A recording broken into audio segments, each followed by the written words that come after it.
वित्त विधेयक 2015 गुरुवार को लोकसभा में पारित हो गया। विधेयक में चालू वित्त वर्ष के लिए सरकार के कर प्रस्तावों को शामिल किया गया है। चर्चा का जवाब देते हुए वित्त मंत्री अरुण जेटली ने कहा कि देश में 8 से 9% की विकास दर की क्षमता है और राजनीतिक मतभेदों को उठाकर सभी राज्य मिलकर काम करें तो ये संभव हो सकता है। We in the government do believe that this year we have a potential to target an 8% growth rate. International agencies, whether it's the IMF or the World Bank, are conceding that it will be 7.5% to 8% up in that range. And therefore, when the global economy is facing a slowdown, India being one of the bright spots, if we can put our house in order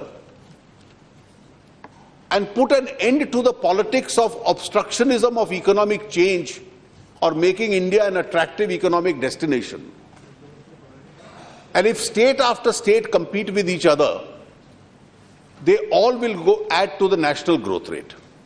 वित्त मंत्री ने कहा कि सरकार की पूरी कोशिश है कि ग्रामीण क्षेत्रों की आय को बढ़ाया जाए। खाद्य बिल और मनरेगा को सरकार बढ़ावा दे रही है। उन्होंने कहा कि भूमि अधिग्रहण बिल किसानों के उत्थान के लिए बेहद आवश्यक है। तो आप जितना विरोध कर रहे हो, उसमें किसान के लिए अफोर्डेबल हाउसिंग, भूमिहीन के लिए उद्योग लगे जहां रोजगार मिले, ताकि ये 60% कम हो, ये जो लोग निर्भर हैं उस पे, और ग्रामीण गरीबी का हल केवल इसी में से निकलेगा। मनरेगा में जो योगदान देना है उसको बढ़ाया है, क्योंकि हम चाहते हैं कि ग्रामीण क्षेत्रों में लोगों की आमदनी बढ़े। वित्त मंत्री ने लौह अयस्क के कुछ ग्रेड पर निर्यात शुल्क 30% से घटाकर 10% कर दिया है, तो वहीं प्राकृतिक रबर पर बुनियादी सीमा शुल्क को बढ़ा दिया गया है। इसके अलावा जेटली ने बुनकर और सिल्क उद्योग को राहत देते हुए कच्चे सिल्क पर भी करों में कमी का ऐलान किया है। As a measure of relief, I propose to reduce the export duty on iron ore fines below 58% Fe content from 30% to 10%. However, export duty of the other iron ores required by domestic steel industry is being retained at 30%. I propose to withdraw the excise duty exemption available to the defense PSUs and ordnance factory boards.